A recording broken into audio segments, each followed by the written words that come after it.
Mari kita berdoa. Tuhan, terima kasih kami boleh ada di tempat ini dan boleh berada di dalam ibadah memperingati dan merayakan kenaikan Tuhan Yesus ke surga. Terima kasih untuk semua karya Tuhan yang besar bagi keselamatan kami. Kami mau mendengar firman, Tuhan menolong kami, dan biarlah kami bisa mengerti kebenaran ini dan melakukannya dalam kehidupan, pelayanan, pengiringan kami kepada Tuhan sepanjang kami berada di dunia ini. Tolong hamba-Mu di dalam menyampaikan, supaya kebenaran firman Tuhanlah yang dinyatakan kepada kami sekalian.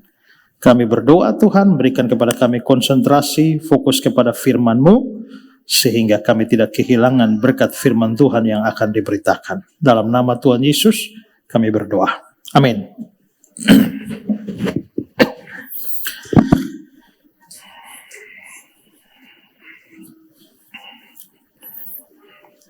Baik, shalom. Saat ini kita kembali memperingati salah satu peristiwa Kristus. Yang disebut peristiwa Kristus itu adalah kelahiran, kematiannya, kebangkitannya, kenaikannya ke surga, dan kedatangannya yang kedua. 5 hal ini seringkali disebut sebagai Christ event, peristiwa Kristus. Kita sudah memperingati kematian dan kebangkitannya, dan sekarang kenaikan Kristus ke surga. Mestinya besok Senin ini saya ada debat di Bondowoso melawan Kainama dengan tema Historical Jesus. Apakah Yesus memang pernah mati di salib dan bangkit? Sebuah pembuktian sejarah. Tapi karena kedukaan yang saya alami, maka acara ditunda ke tanggal 30 yang akan datang. Ya. Nah, iman Kristen terhadap kematian, kelahiran, kematian, kebangkitan, kenaikan Kristus ke surga, itu bukan hanya sesuatu yang adalah Christ faith, tapi juga adalah Jesus history. Christ faith itu artinya adalah Kristus yang diimani. Sementara Jesus history itu adalah Yesus yang pernah hidup di dalam sejarah. Seringkali orang banyak berpikir sekarang bahwa antara Christ faith dan Jesus history itu belum tentu sama. Maksudnya adalah bahwa Kristus yang diimani oleh gereja seperti di dalam naskah-naskah Alkitab kita itu belum tentu sama dengan Yesus yang pernah hidup di dalam sejarah. Kristus yang diimani oleh gereja dianggap sebagai Tuhan dan Allah, tapi belum tentu Yesus yang hidup dalam sejarah merasa dan mengakui bahwa dia Tuhan dan Allah. Kristus yang diimani oleh gereja itu pernah mati dan bangkit, tapi belum tentu di dalam sejarah benar seperti itu. Kristus yang diimani oleh gereja naik ke surga, tapi Yesus yang hidup dalam sejarah belum tentu seperti itu. Kalau begitu, apakah iman gereja itu memang sesuai fakta? Maka lepaskanlah Alkitab sebagai sebuah buku iman. Lepaskan juga Al-Quran, dan marilah kita bicara dari sejarah. Apakah peristiwa Christ event itu bisa dibuktikan dari sejarah? Dan saya sangat yakin itu ya. Termasuk peristiwa kenaikan Kristus ke surga ini. Ini adalah satu topik yang sangat-sangat luas, yang bisa berhubungan dengan banyak hal. Waktu kita bicara soal kenaikan Yesus ke surga, itu bisa ada hubungan dengan Roh Kudus. Karena setelah Yesus naik ke surga, sebelumnya dia berjanji tentang Roh Kudus, dan 10 hari kemudian Roh Kudus akan dicurahkan. Kenaikan Yesus ke surga itu juga bisa berhubungan dengan pemberitaan Injil. Karena sebelum Yesus naik ke surga, dia sudah memberikan amanat pemberitaan Injil kepada murid-muridnya untuk seluruh dunia. Kenaikan Kristus ke surga itu juga bisa berkaitan dengan otoritas dan kuasa Kristus. Karena di surga Kristus memerintah sebagai raja. Itu juga bisa berhubungan dengan pelayanan Kristus. Karena Kristus di surga itu bertindak sebagai imam besar, perantara antara Allah Bapa dan kita umatnya. Kenaikan Kristus ke surga bisa berhubungan dengan keselamatan. Karena kalau dia datang ke dunia untuk mengerjakan keselamatan kita, kalau seandainya dia gagal, maka Allah Bapa tidak mungkin terima dia di surga. Tapi bahwa dia naik ke surga dan diterima oleh surga, itu menunjukkan memang misi penebusan selesai. Dan itu memastikan keselamatan kita, orang percaya. Itu bisa berhubungan juga dengan penggenapan nubuat-nubuat. Bahwa ternyata Yesus yang naik ke surga bukan hanya satu peristiwa yang berdiri sendiri. Tapi sudah dinubuatkan di dalam sejumlah ayat di dalam perjanjian lama. Terutama di dalam kitab Mazmur. Jadi ini adalah tema yang sangat-sangat luas. Dan menurut saya juga, dan itu benar menurut Alkitab, bahwa kenaikan Kristus ke surga itu mempunyai hubungan juga dengan kedatangan dia yang kedua kali. Yesus datang pertama ke dunia waktu Natal, tapi dia akan datang kedua kalinya pada hari kiamat, pada akhir zaman nanti. Karena itulah maka pada hari ini saya akan berbicara di bawah tema kenaikan Kristus dan kedatangannya yang kedua. Dan ayat yang paling jelas menghubungkan antara kenaikan Kristus ke surga dengan kedatangan dia yang kedua itu adalah Kisah Rasul pasal 1 ayat 11. Tapi kita akan baca mulai dari ayat yang ke-9. Kisah 1, 9 sampai 11. Sesudah ia mengatakan demikian, terangkatlah ia, disaksikan oleh mereka, dan awan menutupnya dari pandangan mereka. Ketika mereka sedang menatap ke langit waktu dia naik itu, tiba-tiba berdirilah dua orang berpakaian putih dekat mereka. Ini malaikat ya. Dan berkata kepada mereka, hai orang-orang Galilea, mengapakah kamu berdiri melihat ke langit? Yesus ini yang terangkat ke sorga meninggalkan kamu akan datang kembali dengan cara yang sama seperti kamu melihat dia naik ke surga. Nah, kalimat terakhir ini, Yesus ini yang terangkat ke surga meninggalkan kamu akan datang kembali dengan cara yang sama seperti kamu melihat dia naik ke surga. Maka disinilah ada hubungan antara kenaikan dan kedatangannya, dan hubungannya dinyatakan dalam kata-kata dengan cara yang sama.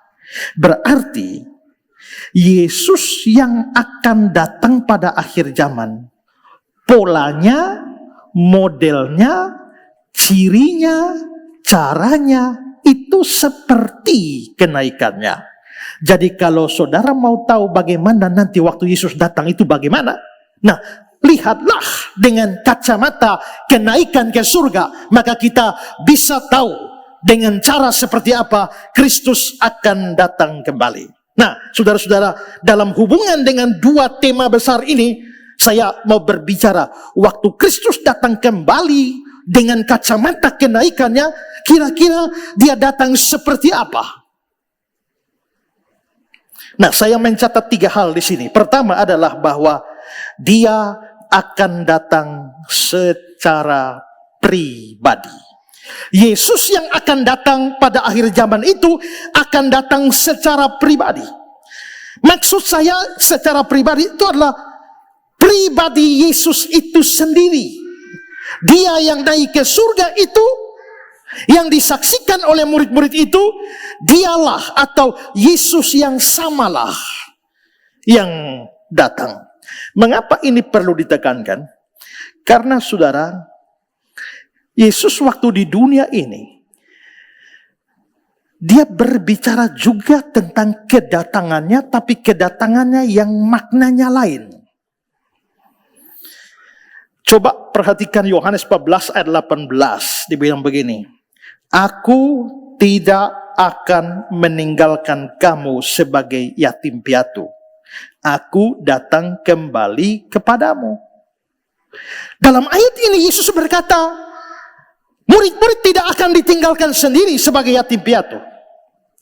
Kristus akan datang kembali kepada mereka.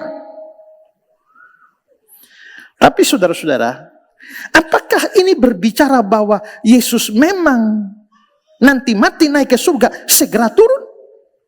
Tidak. Kalau kita melihat konteks dari ayat ini kan Yohanes 14 ayat yang ke-18.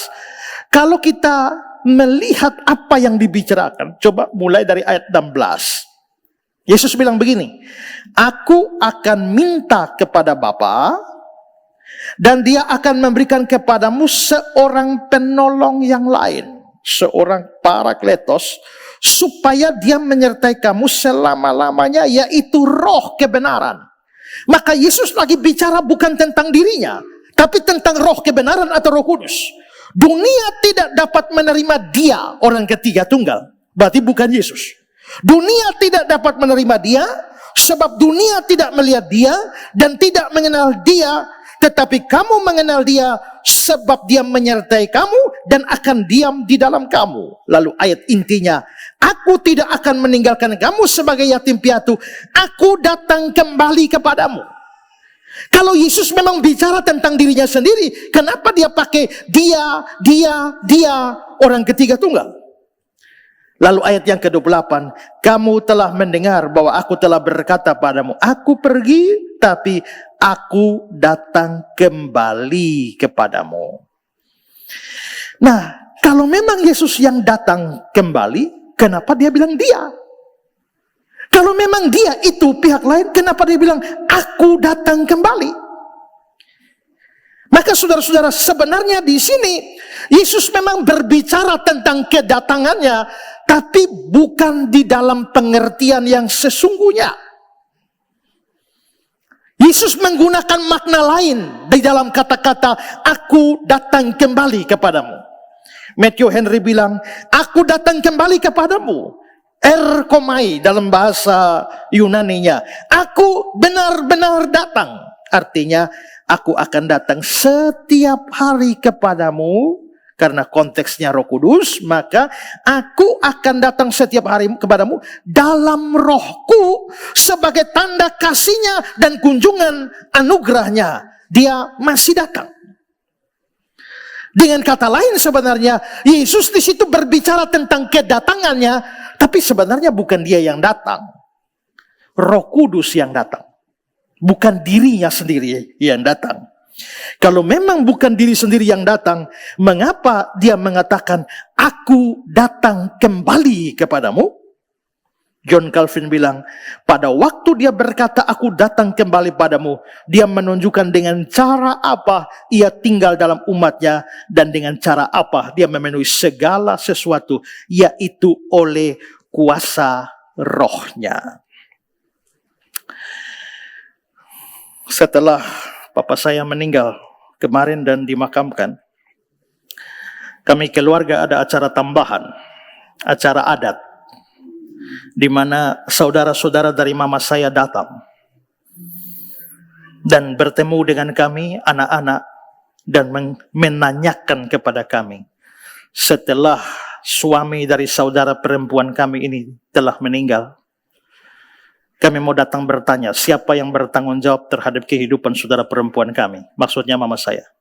Kalau tidak ada yang bertanggung jawab, maka pihak keluarga akan mengambil kembali mama saya. Maka di dalam acara adat itu, pada waktu ditanyakan semacam itu, saya sebagai anak tertua yang menjawab. Saya jawab, Nehemia Soru memang telah meninggal beberapa hari yang lalu dan telah dimakamkan. Tetapi dia telah bangkit. Dan Nehemia Soru telah bangkit dan hidup di dalam 5 orang. Ezra Alfred Soru, Edwin Jitriam Soru, Isai Aminadab Soru, Yerhenson Daniel Soru, dan Yudman Urisman Soru. Ada 5 Nehemia Soru yang hidup. Karena itu, to'o tidak usah khawatir. Kemarin hanya ada 1 Nehemia, sekarang ada 5 Nehemia. Apa yang saya maksudkan? Apakah saya memang berbicara secara strict bahwa papa saya bangkit, lalu merasuk kami 5 orang, atau berreinkarnasi dalam kami 5 orang? Tidak. Saya sedang berbicara dengan bahasa yang non-harfiah. Dalam artian bahwa sebenarnya papa saya tetap ada. Tapi ada dalam cara dan bentuk yang lain. Yaitu di dalam pemeliharaan anak-anak kepada mama. Nah, dalam cara yang sama Yesus berkata, aku tidak biarkan kamu yatim piatu. Aku datang kembali padamu. Tapi Yesus sendiri belum datang. Dia datang dengan cara yang lain, yaitu dengan atau melalui rohnya. Karena Yesus yang naik ke surga itu tidak boleh turun-turun. Tidak boleh. Sebagai Allah, dia bisa ada di mana-mana. Maka saudara percaya bahwa di sini Tuhan ada, di sana Tuhan ada, di mana-mana, di mana 2-3 orang berkumpul, di situ aku ada. Tapi itu kealahannya. Tapi Yesus sebagai manusia tidak boleh berkeliaran di bumi. Harus tetap di surga. Kisah Rasul pasal 3 ayat 21. Kristus itu harus tinggal di surga sampai waktu pemulihan segala sesuatu. Pemulihan segala sesuatu akhir zaman. Berarti Kristus yang naik ke surga itu harus tetap tinggal di sana. Tidak bisa tahu-tahu muncul di Oehendak. Atau tiba-tiba muncul di Kolbano sana. Tidak. Kalau penglihatan bisa. Kalau mimpi bisa. Tapi kalau dia sendiri betul-betul telah turun di Pulau Semau sana, maka itu pasti tidak benar. Karena ayat ini mengatakan Kristus harus tinggal di surga sampai pemulihan segala sesuatu. Maka kalau Kristus harus tinggal di surga sampai akhir zaman, bagaimana ketika dia berkata, aku datang kembali kepadamu? Tidak, bukan dia sendiri, tapi melalui Roh Kudus. Maka dengan kata lain, waktu kita merayakan hari Pentakosta, turunnya Roh Kudus, itu sebenarnya bentuk lain dari Kristus yang menyertai kita. Nah, jadi memang Kristus bicara soal kedatangan dia di dalam pengertian seperti itu. Tapi pada waktu berbicara di ujung zaman sana, pada hari kiamat, Kristus datang bukan lewat perantara atau perwakilan, tapi dia sendiri, orang yang sama yang datang. 1 Tesalonika 4 ayat 16. Sebab pada waktu tanda diberi, yaitu pada waktu penghulu malaikat berseru dan sangkakala Allah berbunyi, maka Tuhan sendiri akan turun dari surga. Tekanannya pada sendiri. Kalau sebelumnya melalui rohnya, sekarang dia sendiri akan turun dari surga. Jameson, Fawcett, and Brown. Dia datang kembali, bukan yang lain. Tetapi Yesus yang sama ini. Dan seperti kamu telah melihat dia pergi dengan cara yang sama, dia akan datang sebagai pribadi. John Gill. Karena Tuhan sendiri akan turun dari surga. Bukan dengan perantaraan kuasa atau dengan perwakilan. Bukan dengan pelayanan malaikat seperti di Gunung Sinai. Bukan pula dengan para pelayan firman seperti di bawah masa Injil. Bukan pula dengan rohnya dan dengan penemuan kasih dan anugerahnya. Yang dalam hal ini ia turun secara rohani dan mengunjungi umatnya. Tetapi secara pribadi dalam kodratnya sebagai manusia, dalam jiwa raganya sama seperti ketika ia naik ke surga.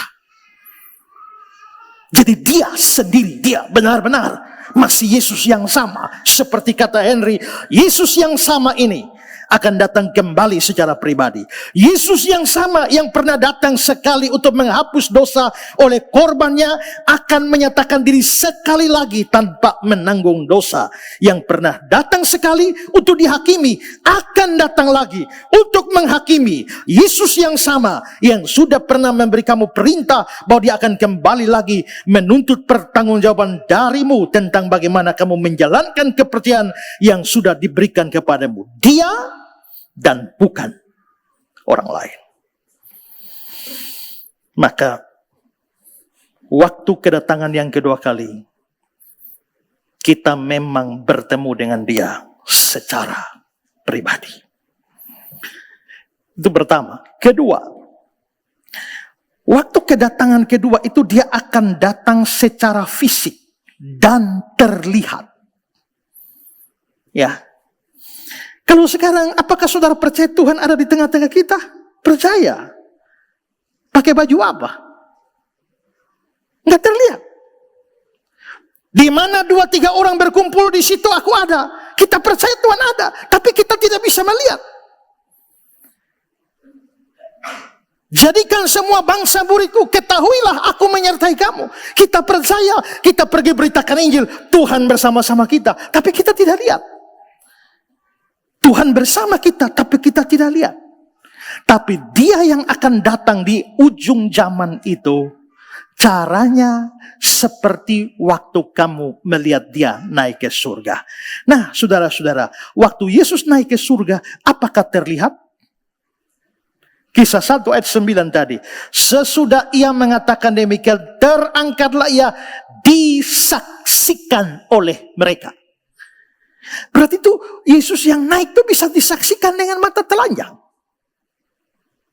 Maka itu menjadi pola pada waktu dia datang kembali kali kedua. Millard Erickson bilang, pernyataan di Kisah 1 ayat 11 yang menyatakan bahwa Yesus akan kembali dengan cara yang sama seperti dia naik ke surga, menyatakan secara tidak langsung bahwa dia akan kembali secara jasmani. Ingat ya, sebelum Natal, Yesus hanya Allah, bukan manusia. Dan karenanya hanya roh, tidak punya tubuh manusia. Pada waktu Natal, dia datang ke dalam dunia, dia mengambil kemanusiaan, maka dia sekarang mempunyai tubuh, jiwa, roh manusia. Tapi dia tetap Allah, maka dia Allah, lalu Allah dan manusia menyatu di dalam satu pribadi Kristus. Setelah dia mati dan bangkit, apakah dia berhenti jadi manusia? Tidak. Dia tetap jadi manusia. Kalau begitu, Yesus yang naik ke surga masih punya tubuh manusia? Ya, masih punya. Tapi karena tubuh di bumi ini tidak cocok untuk ke surga, maka waktu Yesus bangkit, tubuhnya diubah menjadi tubuh kebangkitan. Atau tubuh kemuliaan. Dengan tubuh kebangkitan dan tubuh kemuliaan inilah, maka dia naik ke surga. Maka di surga sekarang, Yesus punya tubuh. Tapi tubuh kebangkitan. Karena tubuh kebangkitan, maka tidak lemah, tidak terbatas seperti tubuh kita ini. Tapi bukan roh, itu tubuh. Ingat Tuhan Yesus waktu bangkit, murid-murid sementara kunci pintu semua, tiba-tiba dia muncul, damai sejahtera bagimu. Berarti setelah itu dia bilang, Thomas, mari pegang. Artinya itu bisa dipegang. Kalau itu bisa dipegang, itu bukan hantu, itu bukan roh, bisa dipegang, itu berarti tubuh. Tapi kalau tubuh, bagaimana tembus tembok? Berarti ini tubuh yang telah terupgrade. Tubuh yang sudah dinaikkan kualitasnya, maka bisa diraba, bisa disentuh, tapi bisa tembus tembok. Dan pada waktu dia naik ke surga dengan tubuh seperti itu. Maka waktu dia datang kembali kali kedua, dia masih datang dengan tubuh fisik, tapi yang sudah dimuliakan, tubuh kebangkitan. Karena itu maka sebagaimana kalau dia datang secara roh, tidak ada yang bisa lihat. Tapi sebagaimana dia naik ke surga dan bisa dilihat, itu berarti fisik. Maka waktu dia datang kedua kali juga, dia datang secara fisik dan karenanya bisa terlihat. James and Fausset and Brown, dia datang kembali bukan yang lain. Tetapi Yesus yang sama, yang seperti kamu telah melihat dia pergi, dengan cara yang sama dia akan datang sebagai pribadi secara kasat mata. Dan sejumlah ayat kitab suci memang menyatakan bahwa waktu Yesus datang kedua kali, orang akan melihat dia. Matius 24 ayat 30. Pada waktu itu akan tampak anak manusia di langit dan semua bangsa di bumi akan meratap dan mereka akan melihat anak manusia datang di atas awan-awan. Mereka melihat. Matius 26 ayat 64. Jawab Yesus, engkau telah mengatakannya. Akan tetapi aku berkata kepada mulai sekarang, kamu akan melihat anak manusia duduk di sebelah kanan yang maha kuasa di atas awan-awan di langit.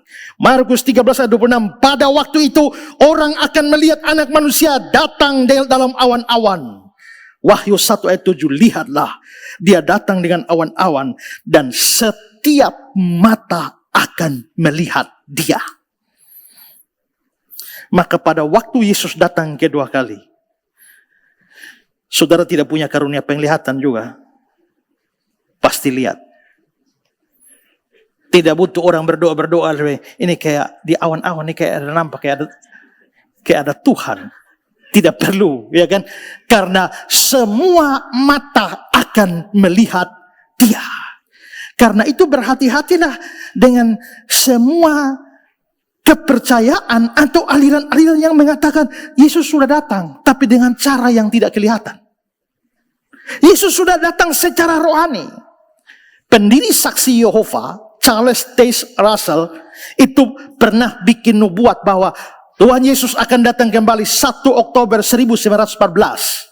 Tapi begitu pas tanggal itu Tuhan Yesus tidak datang, dia mengatakan bahwa sebenarnya Tuhan Yesus sudah datang, tapi dengan cara yang tersembunyi, karena dia tidak mendapati pertobatan di kalangan manusia. Maka dia datang secara tersembunyi. Nah, itu omong kosong besar itu. Berhati-hatilah dengan semua sekte-sekte yang hanya bicara tentang akhir zaman saja dan harus tunggu-tunggu saja. Seperti Mangapin Sibuya yang berapa puluh tahun yang lalu tuh. Dan memalukannya banyak orang NTT paling banyak pergi ke sana. Jual sapi, kuda, kambing, sawah, rumah. Pergi ke Bandung sana. Tunggu-tunggu Tuhan Yesus tidak datang.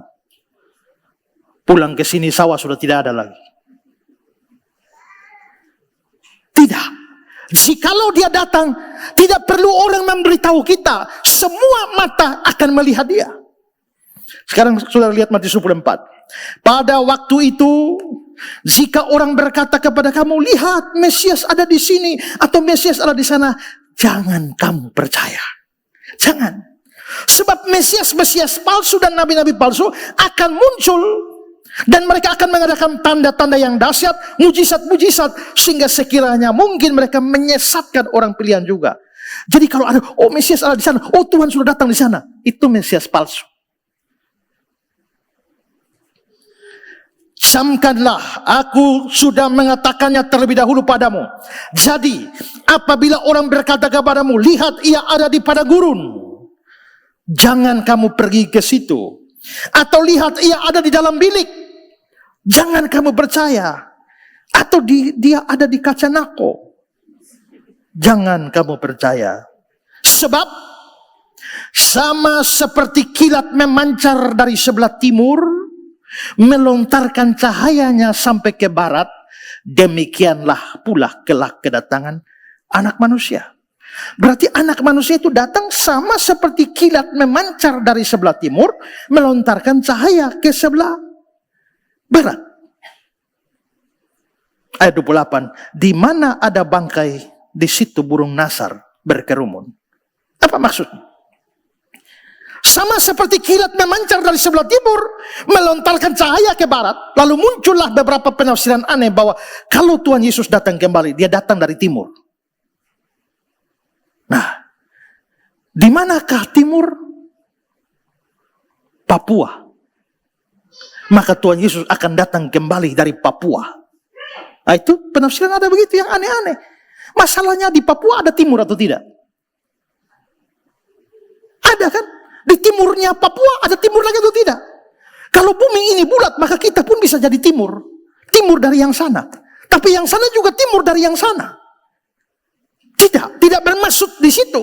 Maksudnya adalah sama seperti kilat memancar dari sebelah timur, apinya, cahayanya ke barat.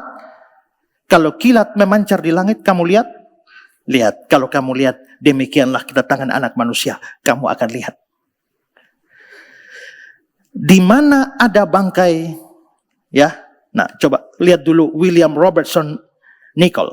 Kedatangan Mesias sejati yang diidentifikasikan dengan Anak Manusia dibandingkan dengan kilat untuk menunjukkan perbedaan antara dia dengan Mesias palsu sebagai yang terlihat. Jadi yang Mesias palsu itu tidak terlihat, yang ini terlihat. Dan menegaskan nasihat untuk tidak mempedulikan mereka yang mengatakan dia ada di sini atau dia ada di sana. Lalu apa artinya di mana ada bangkai, di situ burung nasar berkerumun? Bangkai di sini itu gambaran dari Kristus. Burung nasar itu burung yang matanya paling tajam kalau lihat bangkai. Biar bangkai ada di sana, burung nasar bisa lihat. Maka berarti seperti burung nasar bisa dan pasti melihat bangkai, demikianlah waktu Kristus datang pasti kita akan melihat dia. Jadi semua ini menegaskan bahwa waktu Kristus datang kedua kali, seperti dia terlihat waktu terangkat ke surga, demikian pula dia akan terlihat nanti. Tapi muncul persoalan, sekarang ini kalau sesuatu terjadi di langit Israel sana, kita bisa lihat dari sini. Waktu Iran kirim rudal ke Israel, saudara lihat? Kan itu di belahan bumi yang lain. Bagaimana bisa Kristus kalau datang ini, ya kalau dia datang, ada yang mengatakan bahwa dalam kepercayaan Yahudi, itu Kristus akan datang kembali, Mesias akan datang itu kembali di tempat yang waktu dia naik, jadi dari Bukit Zaitun itu. Ya. Jadi di Bukit Zaitun itu, di bawahnya tuh ada lembah yang namanya lembah Kidron. Jadi antara Bukit Zaitun di sini, lalu Bukit Muria di sini. Bukit Muria itu ada Bait Allah. Di antara dua bukit ini ada satu lembah. Lembah itu namanya lembah Kidron. Nah, di tembok Bait Allah yang sekarang itu, semua tembok terbuka. Pintu gerbang terbuka. Hanya satu pintu gerbang yang tertutup rapat-rapat tidak dibuka. Dan mereka percaya kapan Mesias datang baru buka. Di bagian bawah dari tembok itu, turun ke lembah Kidron, naik ke Bukit Zaitun, itu penuh dengan kuburan. Dan satu lubang kubur harganya 7,5 miliar. Kalau dirupiahkan. Satu lubang. Dan hanya punya hak pakai 3 tahun. Jadi kalau Alfa mati, 7,5 taruh di situ, setelah 3 tahun, tidak peduli lu kemana, ganti orang isi. Harganya mahal. Kenapa mahal? Karena mereka percaya waktu Mesias datang, pintu gerbang emas itu akan dibuka, dan orang pertama yang masuk surga adalah mereka yang kuburannya terdekat. Di situ. Ya. Kalau begitu benar berarti kita yang kubur di NBD begini susah itu ya. Kubur di sini susah, kita terlambat masuk. Nah, jadi mereka percaya Yesus datang kembali, bukan Yesus, Mesias. Karena mereka tidak percaya Yesus adalah Mesias. Mereka percaya Mesias tapi bukan Yesus dari Nazaret. Tapi kalau Mesias datang, turunnya di Bukit Zaitun. Nah kalau dia turun di Bukit Zaitun sana, apakah kita yang tinggal di Epura bisa lihat? Mungkin menjadi kesulitan. Saya kutip kata-kata Pendeta Budi Asali. Pada kedatangan yang kedua, kedatangannya langsung akan terlihat oleh semua orang. Sehingga tidak perlu lagi ada orang yang memberitahu ataupun diberitahu. Dulu waktu kuliah doktrin akhir zaman, ada yang bertanya kepada dosen, Pak Bob Ernie namanya, Pak, bagaimana Yesus datang di sana kita lihat di sini? Dosennya bingung. Ya juga ya. Mungkin kita semua akan lihat melalui dunia dalam berita. Karena waktu itu ada acara dunia dalam berita. Atau ada yang live streaming. Mungkin ya. Simak kata-kata Pak Budi Asari lagi. Ada orang yang menganggap bahwa hal itu tidak mungkin terjadi karena bumi ini bulat. Kecuali saudara berpaham bumi datar. Jadi kalau Yesus misalnya datang di kutub utara, bagaimana mungkin orang di kutub selatan bisa melihat dia? Saya menjawab begini, memang kalau Yesus datang di kutub utara, orang di kutub selatan tidak bisa melihat dia.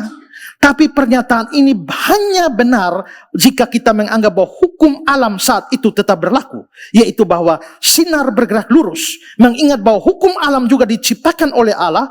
Tidak bisakah alam membuang hukum alam itu pada saat itu dan membuat sinar bergerak melengkung? Dengan demikian orang yang ada di kutub selatan bisa melihat Yesus sekalipun ia datang di kutub utara. Hukum alam Tuhan yang buat. Dia bisa melibas hukum alam. Menurut hukum alam, kalau lu berdiri di lantai 20, lu lompat, lu akan ke bawah. Tidak bisa lu lompat atau ke atas. Itu namanya jatuh ke atas. Ya kan? Karena hukum alamnya kita loncat pasti ke bawah. Tapi kalau hukum alam ini tiba-tiba ditiadakan, maka lu lompat, lu ke atas. Jatuh ke atas. Ketika hukum di alam ini tidak berlaku di luar angkasa, maka kita melayang kan? Orang ke sana kan melayang. Karena hukum alam tidak bisa berlaku di sana. Kalau Tuhan meniadakan hukum alam atau merubah hukum alam pada waktu kedatangan dia kedua, maka bukan hal yang sukar untuk semua mata melihat dia pada waktu dia datang kembali. Karena itu jangan aneh-aneh dan percaya segala macam hal omong kosong. Tuhan Yesus sudah datang di sini, sudah datang di sana dan segala macam. Tidak perlu kamu diberitahu.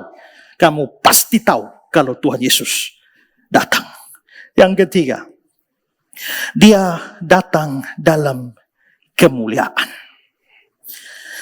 Perhatikan kata-kata Henry. Yesus yang sama akan datang kembali secara pribadi dengan berpakaian tubuh yang mulia. Yesus yang sama yang pernah datang sekali dalam kehinaan untuk dihakimi, akan datang lagi dalam kemuliaan untuk menghakimi. Saudara-saudara, bagaimana kita melihat gambaran kemuliaan di dalam peristiwa ini? Pada waktu Yesus naik ke surga, ada satu pernyataan penting di sana, bahwa awan menutupnya. Perhatikan kisah 1 ayat 9. Sesudah ia mengatakan demikian, terangkatlah ia disaksikan oleh mereka dan awan menutup dari pandangan mereka. Ini bukan hanya sekedar berbicara suatu keterangan bahwa ada awan pada waktu dia naik ke surga, awan menutupi dia, bukan. Kita harus mengerti ini dalam bahasa perjanjian lama, di mana di dalam bahasa perjanjian lama seringkali awan itu berhubungan dengan kemuliaan. Coba saya beri contoh. Keluaran 40, 3, 4, 3, 5. Lalu awan itu menutupi kemah pertemuan dan kemuliaan Tuhan menutupi kemah itu. Berarti ada awan, kemuliaan Tuhan hadir. Sehingga Musa tidak dapat memasuki kemah pertemuan sebab awan itu hinggap di atas kemah itu dan kemuliaan Tuhan memenuhi kemah suci. Bilangan 16 ayat 42. Ketika umat berkumpul melawan Musa dan Harun dan mereka memalingkan muka ke arah kemah pertemuan, maka kelihatanlah awan itu menutupinya dan tampaklah kemuliaan Tuhan. 2 Tawarik 5. Lalu para peniup nafiri dan para penyanyi itu serentak memperdengarkan paduan suaranya, menyanyikan puji-pujian syukur kepada Tuhan. Mereka menyaringkan suara dengan nafiri, ceracap alat musik sambil memuji Tuhan dengan ucapan sebab dia baik, bahwasanya selama-lamanya kasih setianya. Pada ketika itu rumah itu, yakni rumah Tuhan, dipenuhi awan, sehingga imam-imam tidak tahan berdiri untuk menyelenggarakan kebaktian oleh karena awan itu, sebab kemuliaan Tuhan memenuhi rumah itu. Jadi begitu mereka menyanyi, tiba-tiba ada awan. Maka bagian ibadah merancang pada waktu kita menyanyi, ada awan asap keluar dari kiri kanan. Ya. Jadi awan itu bicara soal kemuliaan. Dan kalau begitu, waktu Yesus naik ke surga, lalu dia mulai awan datang menutupi dia. Artinya dia naik ke surga dalam kemuliaan. Nah, Yesus yang sama ini, dia datang dengan cara yang sama. Maksudnya, kalau dia naik dalam kemuliaan, dia datang juga dalam kemuliaan. Dia naik ada awan. Bagaimana dengan dia datang? Matius 24 ayat yang ke-30. Ya. Anak manusia itu datang di atas awan-awan di langit dengan segala kekuasaan dan kemuliaannya. Markus 13 ayat 26. Anak manusia datang dalam awan-awan dengan segala kekuasaan dan kemuliaannya. Bahkan kita boleh berkata bahwa kemuliaan pada saat kedatangan dia yang kedua melampaui kemuliaan saat dia naik. Karena pemuliaan Kristus dimulai saat kebangkitan, saat naik ke surga. Tapi kemuliaan Kristus itu menjadi penuh pada saat dia sudah ada di surga. Sehingga waktu dia datang itu, dia datang dengan seluruh kemuliaannya. Dia datang didahului dengan seruan penghulu malaikat dan bunyi sangkakala. 1 Tesalonika 4 ayat 16. Sebab pada waktu tanda diberi, pada waktu penghulu malaikat berseru dan sangkakala Allah berbunyi, Tuhan sendiri akan turun dari surga. Sangkakala berbunyi. Bila bunyi sangkakala, bila bunyi sangkakala. Luar biasa.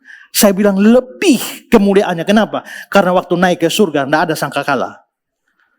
Kemuliaan mulia, ya. Tapi tidak ada sangkakala. Pada waktu dia naik ke surga, malaikat tidak menyertai dia. Malaikat hanya memberi peringatan kepada para murid. Tapi waktu dia datang kembali kedua, 2 Tesalonika 1 ayat 7. Ya. Pada waktu Tuhan Yesus dari dalam surga menyatakan dirinya bersama-sama dengan malaikat-malaikatnya dalam kuasa, dalam api yang bernyala-nyala. Dan kalau dia pergi ke surga, waktu naik disambut oleh penghuni surga. Pada waktu dia datang kembali kedua, akan disambut oleh umatnya. 2 Tesalonika 1 ayat 10. Apabila ia datang pada hari itu, untuk dimuliakan di antara orang-orang kudusnya, dan untuk dikagumi oleh semua orang percaya. Wow, betapa mulianya. Ini kontras antara kedatangan pertama dan kedatangan kedua. Datang pertama di dalam kehinaan, kemiskinan, tidak ada yang menyambut selain para gembala dan para majus. Lahir dalam palungan, tempat makan binatang, dikejar-kejar seperti penjahat, mau dibunuh oleh Herodes. Dia tidak punya tempat meletakkan kepala, ditolak di kampungnya sendiri, diusir, dihina, diludahi, disiksa, dan akhirnya mati, bahkan mati di kayu salib. Tapi semua berlalu dan diganti dengan kemuliaan yang tiada taranya. Rosmain bilang, pada kedatangannya yang pertama, Tuhan kita berada dalam keadaan lemah dan tidak dikenal orang, seolah-olah tidak mempunyai dampak sama sekali atas sejarah manusia. Sebaliknya kedatangan yang kedua akan nyata di seluruh alam semesta. Dia datang dengan awan-awan di langit. Awan-awan menandakan kemuliaan Allah serta menyatakan kehadirannya di antara umatnya. Dalam pengertian ini, kedatangan Tuhan kembali merupakan babak terakhir dari penyingkapan kehadiran Allah. Penyataan yang tersempurna dari Allah Tritunggal di dalam kemuliaannya. Erikson, berbagai gambaran mengenai kedatangan Kristus kali yang kedua menunjukkan sifatnya yang penuh kemuliaan. Suatu kontras yang sangat tajam dengan keadaan rendah dan hina pada kedatangan yang pertama. Kedatangan yang pertama merupakan tahap pertama penghinaan Kristus. Sedangkan kedatangan yang kedua merupakan puncak dari pemuliaannya. Dia akan datang dengan awan-awan dengan seluruh kekuasaan dan kemuliaan. Dia akan disertai bala malaikat dan dimaklumkan oleh penghulu malaikat. Dia akan duduk di atas tahta kemuliaan untuk menghakimi semua bangsa. Ironisnya ialah bahwa dia yang dihakimi pada akhir hidupnya di bumi akan kembali untuk menghakimi semua orang pada kedatangan yang kedua. Jelas dia datang kembali dalam segala kemuliaannya. Yesus yang naik ke surga datang kembali. Tapi dia datang dengan cara yang sama. Secara pribadi, secara fisik dan terlihat, dan penuh dengan kemuliaan. Maka waktu kita merayakan dan memperingati kenaikan Kristus ke surga, mata kita harus juga terarah kepada ujung zaman ini. Kalau begitu sekarang saya mau berikan beberapa aplikasinya bagi kita. Pertama, Tuhan Yesus pasti datang kembali. Ya? Sebagaimana saudara percaya Yesus naik ke surga, saudara harus percaya dia datang kembali suatu hari nanti. Memang penantiannya begitu lama. Tapi penantian yang lama tak berarti bahwa itu batal. Sama seperti janji kedatangan dia yang pertama yang sudah disampaikan pada para nabi, para patriark Abraham, Ishak, Yakub, semua nabi-nabi diberitakan. Lalu berapa lama baru itu terjadi? Bahkan di dalam Kejadian pasal 3 ayat 15, seorang keturunan perempuan akan meremukkan kepalamu. Itu Injil yang pertama. akan datang seorang keturunan perempuan yang akan meremukkan iblis. Itu janji sudah diberikan waktu Adam dan Hawa jatuh dalam dosa. Tapi sampai penggenapannya itu berapa lama? Ribuan tahun. Tapi di dalam Galatia dibilang setelah genap waktunya. Jadi Allah punya waktu sendiri. Maka biarpun lama, tapi itu pasti terjadi. Tapi zaman Petrus ada orang-orang yang merasa terlalu lama, kayaknya Tuhan omong kosong. Maka mereka mulai kritik, mulai mencela. Dan dijawab oleh Petrus. 2 Petrus 3. Yang terutama harus kamu ketahui ialah bahwa pada hari-hari zaman akhir akan tampil pengejek-pengejek dengan ejekan-ejekannya. Kata mereka, di manakah janji tentang kedatangannya itu? Sebab sejak bapa-bapa leluhur kita meninggal, segala sesuatu seperti semula pada waktu dunia diciptakan. Akan tetapi, ini argumentasi Petrus. Jadi orang bilang, mana itu janji omong kosong? Tapi Petrus bilang, saudara-saudara, yang satu ini tidak boleh kamu lupakan, yaitu bahwa di hadapan Tuhan, 1 hari sama dengan 1000 tahun, 1000 tahun sama dengan 1 hari. Maksudnya adalah waktu Tuhan dengan waktu kita berbeda.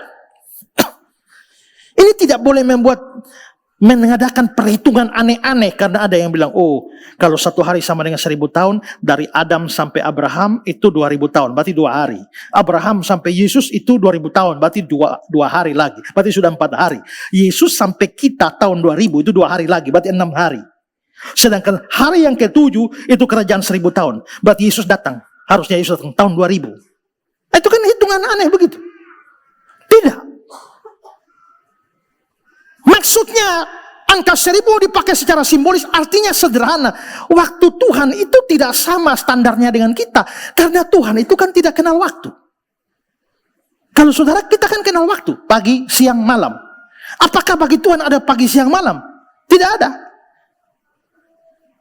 Apakah bagi Tuhan ada yang namanya pertama dan kemudian? Tidak ada. Karena kita hidup di dalam waktu, maka kita kenal waktu yang sudah lewat, kita bilang dulu atau kemarin. Waktu yang sedang berlangsung, kita bilang sekarang. Waktu yang akan datang, kita bilang nanti. Maka kita di dalam waktu ada kenal dulu, sekarang, nanti. Tapi karena Tuhan di luar waktu, bagi Tuhan tidak ada dulu. Waktu bagi Tuhan tidak ada nanti. Semua di hadapan Tuhan itu sekarang. Maka Tuhan ada di dalam sekarang yang kekal. Pusing kan? Saya juga. Maka Tuhan selalu update. Karena itulah dipakai angka 1000 sebagai simbol, artinya Tuhan di atas waktu, kita di dalam waktu, kita di dalam ruang, di dalam waktu. Di dalam ruang masuk di planet kita ini. Tapi ada waktu. Tapi Tuhan di luar itu. Maka Tuhan tidak kenal waktu. Maka mungkin bagi Tuhan baru 1 detik berlangsung, tapi bagi kita sudah 5.000 tahun. Kan begitu. Karena itu, ya,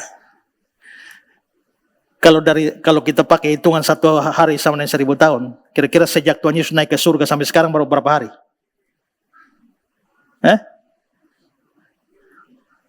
Tuhan Yesus naik ke surga kira-kira tahun 27. Sampai sekarang 2024. Ya baru 2 hari ya. Kalau Tuhan nanti hari ke-15 baru saya datang. Lu tunggu sampai bengkok itu kan. Maka itu bisa sangat-sangat lama. Tapi biarpun sangat lama, ayat 9. Tuhan tidak lalai menepati janjinya. Sekalipun ada orang menganggapnya sebagai kelalaian. Tapi dia sabar terhadap kamu, karena dia menghendaki supaya jangan ada yang binasa, melainkan semua orang berbalik dan bertobat. Tapi hari Tuhan akan tiba seperti pencuri. Maksudnya tidak ada yang tahu. Tidak ada pencuri yang sampaikan malam kita mau mencuri, kecuali pencuri tidak normal. Seperti di Sumba. Ya, mereka mau datang ambil babi, dia tulis surat resmi, malam kita mau ambil kopung babi. Begitu datang malam ambil babi, dia lu kerja apa saja, kayak babi tidak kasih makan, kurus-kurus begini. Nah, itu kan pencuri tidak normal. Tapi pencuri yang normal tidak perlu pemberitahuan. Yesus datang, hari itu datang seperti pencuri. Nah, saudara-saudara, orang bisa kecewa karena menunggu terlalu lama. Edenay bilang, di dalam gereja mula-mula, pengharapan untuk segera melihat Kristus sangat kuat. Tapi ketika hal ini dikecewakan, mungkin terlalu lama, pikiran menjadi tidak ada lagi. Tidak mikir itu lagi. Namun kesalahan mengenai waktu tidak mempengaruhi fakta. Dunia telah menantikan kedatangan Kristus yang pertama selama berabad-abad. Tapi pada waktu yang tepat Allah mengutus anaknya. Maka mengapa gereja harus putus asa jika harus menantikan kedatangan yang kedua? Lama pasti terjadi. Kenapa? Tuhan yang janji. Nah sekarang saudara, apakah kalau seorang berjanji kepada saudara, saudara percaya? Ada yang saudara tidak percaya kan? Tapi ada juga yang percaya kan? Kan tidak semua orang di dunia ini kita tidak percaya. Ada yang kita percaya. Tapi walaupun kita percaya, ada kemungkinan dia bisa tidak menepati janjinya. Waktu orang datang kepada saya, waktu pinjam uang dia bilang, masa kakak tidak percaya beta?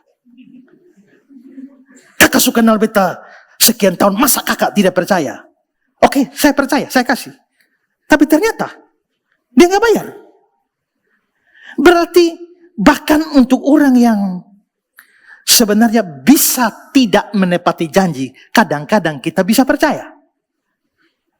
Lalu bagaimana dengan Tuhan yang tak mungkin tak menepati janjinya? Mengapa kita tidak percaya?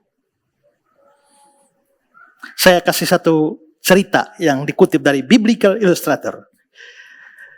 Pendeta T. Brown dalam The Watchword menceritakan tentang seorang pria ditemani oleh anak laki-lakinya yang masih kecil, yang sedang ada urusan di East Indian House, yang meninggalkan anak itu di tangga dan menyuruhnya untuk menunggu hingga dia kembali. Jadi si bapak ini bawa anaknya, tunggu di tangga ya, nanti bapak kembali.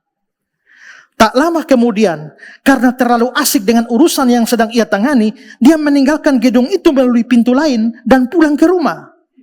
Sama sekali melupakan putranya yang ada tunggu di tangga itu. Ketika keluarga berkumpul untuk makan malam, sang ibu menyadari ketidakhadiran anaknya dan dengan cemas mencari-cari. Kemudian kejadian di pagi hari melintas di benak sang ayah. Dia baru ingat anaknya ada ketinggal di tangga situ. Dia bergegas kembali ke East India House. Dan di sana dia menemukan anak laki-laki yang lelah dan lapar sedang menunggu seperti yang diperintahkan kepadanya di depan pintu. Dia telah berada di sana selama 4 jam.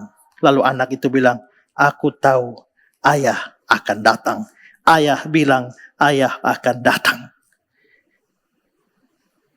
Ini anak percaya betul sama bapaknya ya. Walaupun bapaknya tidak datang 4 jam, dia lapar, dia tetap di situ dan tetap tunggu. Aku tahu ayah akan datang. Karena ayah bilang ayah akan datang. Kalau anak itu bisa yakin ayahnya akan datang, padahal ayahnya pelupa, untung baik ingat. Masakan kamu tidak percaya janji Tuhan bahwa ia akan datang? Kepercayaan yang aman dan seperti anak kecil itu adalah iman seorang yang mati di dalam Kristus. Semua orang yang tertidur di dalam Yesus tahu Yesus akan datang kembali kepada mereka. Karena dia telah mengatakannya. Dan dia tidak pernah lupa. Dengan cara yang sama, orang percaya yang masih hidup harus menantikan kedatangannya yang kedua kali. Maka hidup boleh terus berjalan. Tapi keyakinan akan Tuhan Yesus akan datang, itu harus tetap dipercaya. Walaupun sebelum Yesus datang kita sudah mati, itulah pengharapan mereka yang sudah mati, bahwa satu hari suara akan terdengar di dalam setiap kuburan dan orang-orang percaya akan bangkit pada hari yang mulia itu. Tapi kita yang masih hidup harus tetap punya pengharapan dan keyakinan bahwa Yesus memang akan datang kembali. Di hari peringatan kenaikan Yesus, percayalah Yesus akan datang kembali. Jangan pernah ragu-ragu. Yang kedua, Tuhan Yesus tidak berubah. Ide tentang Tuhan Yesus tidak berubah, ini muncul dalam kenyataan bahwa orang yang naik itulah orang yang sama yang kembali. Pribadi yang sama. Yesus dikenal di dunia ini sebagai pribadi yang penuh cinta kasih, penuh anugerah, penuh belas kasihan, menyambut setiap orang berdosa, betul-betul penuh kasih. Dan dia orang seperti itu, orang penuh cinta kasih itu yang naik ke surga. Dan nanti satu hari orang yang sama yang datang. Karena ini orang yang sama, dan dia bukan hanya manusia, tapi dia Allah. Maka kita boleh percaya bahwa Tuhan Yesus yang akan datang kembali tidak berubah. Kalau sekarang dia di surga, dia mencintai kamu, maka harus dipastikan saat dia datang kedua kali, kamu tetap dicintai. Sebagaimana dia mengasihi kamu pada hari ini, sementara dia tidak ada di bumi lagi, maka dia akan tetap mengasihi kamu saat dia datang kedua kali. Tidak ada yang berubah. Kasihnya tidak berubah. Kuasanya tidak berubah. Kepeduliannya tidak berubah. Simpatinya tidak berubah. Anugerahnya tidak berubah. L. Lewis bilang, setelah bertahun-tahun terpisah oleh waktu dan ruang yang jauh dari seorang sahabat yang akrab, jika reuni hendak dilakukan, maksudnya tahu kawan-kawan kita berpisah ya, kawan-kawan SMA berpisah, sekarang mau reuni, maka muncul pikiran di masing-masing kita. Contohnya, mungkin saya waktu SMA kawan dekat dengan Kak Mariam, tapi baru mau reuni 20 tahun kemudian. Lalu muncul pikiran di saya tentang Kak Mariam. Dia mungkin telah menjalin persahabatan yang baru dengan orang lain. Dulu kita dua sahabat akrab, tapi setelah 20 tahun, mungkin sudah ada orang lain yang menjadi sahabat akrab dia. Maka saya tidak lagi menjadi sahabat akrabnya. Dulu soulmate, tapi sekarang mungkin sudah ada soulmate lain. Reuni dengan teman-teman, bisa kita berkumpul dan orang berubah. Ya, banyak orang telah bermunculan sejak kami bersahabat 20 tahun lalu. Dan hubungan kami yang lama sudah tidak ada lagi. Dia hampir tidak mempunyai perasaan terhadap saya seperti dulu. Dulu kita nih dua nih melengket sudah. Kemana-mana sama-sama. Tapi sudah 20 tahun. Mau reuni lagi. Masihkah dia hangat seperti dulu? Masihkah saya sangat berarti seperti dia, bagi dia seperti dulu? Mungkin banyak hal sudah berubah. Waktu reuni terjadi, waktu dulu semua masih seragam sama, tapi sekarang separuh sudah jadi bos, separuh sudah jadi direktur, separuh sudah jadi wali kota. Ya, yang mungkin datang mendekat bicara pun kita harus protokol. Banyak hal sudah berubah. Dengan kata lain, hampir pasti di reuni-reuni kita menjumpai banyak teman sudah berubah dan tak bisa didekati. Tetapi tidak ada dugaan seperti itu yang dapat bercampur dengan pikiran kita tentang Yesus. Hanya ada satu Tuhan Yesus dan hanya satu Juru Selamat yang telah naik ke surga dan yang akan datang kembali adalah Juru Selamat yang sama dengan yang telah datang dan menderita. Lalu Louis menceritakan sebuah kisah. Satu hari dia bertemu dengan dua orang. Dan dua orang yang tidak percaya. Mereka Kristen tapi tidak percaya. Lalu begitu bertemu dengan seorang pengkhotbah dari India. Mereka ingin menggojlok pendeta dari India itu. Dan mereka bertanya, Pak Pendeta, apa kabar Tuhan Yesus hari ini? Bagaimana keadaannya? Pendeta itu kaget. Ada orang bertanya, apa kabar Tuhan Yesus hari ini? Dan pendeta itu langsung sadar dan dia bilang, kalau kamu mau tahu apa kabar Yesus hari ini, Yesus yang hari ini masih tetap sama dengan Yesus yang dulu dan yang nanti. Dia tetap sama baik kemarin, hari ini, dan sampai selama-lamanya. Ibrani 13 ayat 8, Yesus Kristus tetap sama baik kemarin maupun hari ini dan sampai selama-lamanya. Hari ini, esok pagi, sampai selamanya. Yesus Kristus tak berubah, puji namanya, puji namanya, puji namanya. Semua ubah tidaklah, puji namanya. Tadi malam saya kasih pesan ke Mariam, tolong nyanyi lagu hari ini. Mungkin HP-nya tidak aktif sampai pagi. Tapi kalau bisa disiapkan lagu ini, itu dari Kidung Jemaat berapa itu? Ya, 398 atau berapa itu? Ya, ini lagu sangat bagus yang menunjukkan Tuhan Yesus kita tidak berubah. Sahabat, saudara, kenalan, handai tolan bisa berubah. Tapi Tuhan Yesus tidak. Dan Yesus yang tidak berubah itu yang akan datang satu hari nanti. Tidakkah itu membuatmu bahagia? Yang terakhir, ada penghiburan bagi kita yang bersedih. Konteks kisah 1 ini adalah peristiwa Yesus naik ke surga. Tapi sementara Yesus naik ke surga, malaikat berkata, dia yang telah naik akan datang dengan cara yang sama. Pertanyaannya, kenapa Yesus naik ke surga, tiba-tiba malaikat bicara soal kedatangan kedua? Sederhana saja. Murid-murid telah mengenal Yesus 3 tahun. Makan, tidur, bangun dengan Yesus. Kemana-mana dengan Yesus. Diajar oleh Yesus. Yesus sangat mencintai mereka. Mereka sangat mencintai Yesus. Dalam 3 tahun itu, apalagi dicintai oleh Tuhan dan mencintai Tuhan yang begitu hebat. Tiba-tiba mereka harus kehilangan dia. Selama 3 tahun nyaris tidak ada satu hari mereka tanpa Yesus. Every day dengan Yesus. Tapi pada hari itu, Yesus harus kembali ke surga. Sebagai manusia, mereka pasti bersedih. Maka sementara mereka menatap ke langit, entah apa yang ada di pikiran mereka. Malaikat interupsi. Hei orang-orang Galilea, mengapa kamu menatap ke langit? Dia yang terangkat akan datang dengan cara yang sama. Artinya apa? Artinya kamu mungkin sedih karena kehilangan dia yang tidak bisa kamu lihat lagi. Tidak bisa kamu raba lagi. Ada orang pernah bertanya pada saya, Pak, apakah Tuhan Yesus itu serius terus ya? Apakah Tuhan Yesus pernah guyon dengan murid-muridnya? Apakah mereka pernah ketawa-ketawa? Karena kalau kita dengan orang serius terus 3 tahun nih, Pernah ada buku yang ditulis, Yesus itu humoris. Karena kita tidak tahu saja budaya dan cerita-cerita. Mungkin bagi kita cerita-cerita baca Alkitab tidak ada yang lucu ya.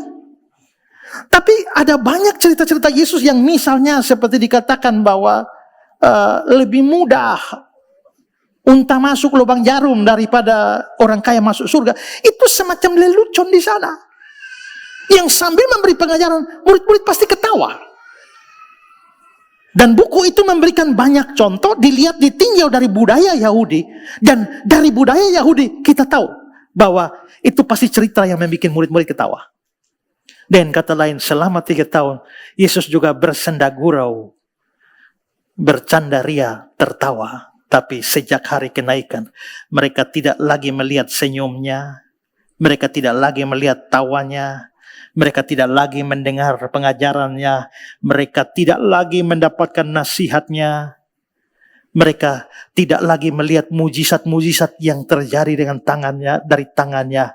Mereka tidak lagi bersama-sama dengan dia berjalan kaki. Tidak sama-sama lagi dengan dia menghadapi gelombang dan badai di Laut Galilea. Mereka kehilangan dia. Sedih, sedih. Tapi malaikat bilang, jangan sedih. Dia akan datang kembali. Kamu tidak kehilangan dia selama-lamanya. Karena dia yang pergi itu akan datang kembali dengan cara yang sama. Jadi untuk apa kamu terus bersedih dan menatap ke langit? Tugasmu banyak. Jadikan semua bangsa muridnya. Kamu akan jadi saksi di Yerusalem, Yudea, Samaria, ujung bumi. Ketimbang kamu hanya melihat dan terus bersedih. Lakukan tugasmu.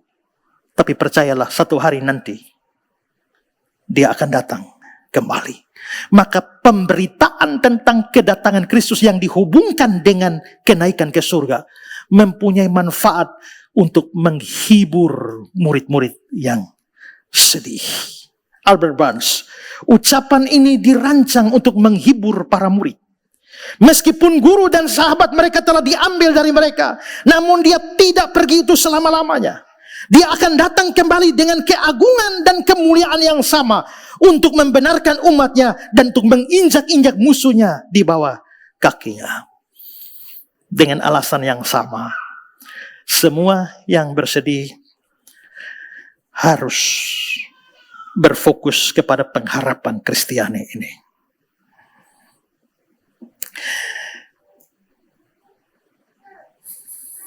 Pesan khusus buat Mama Soru, Saya dari tadi lihat ke sana, tapi satu orang tidak ada di sebelahnya lagi. Papa saya biasa duduk di sana. Kita semua bersedih dan kehilangan. Tapi kenaikan Kristus menghibur kita bahwa ada pengharapan suatu hari nanti bertemu dengan beliau. Kalau kita mati sebelum Yesus datang, jiwa kita bertemu di surga.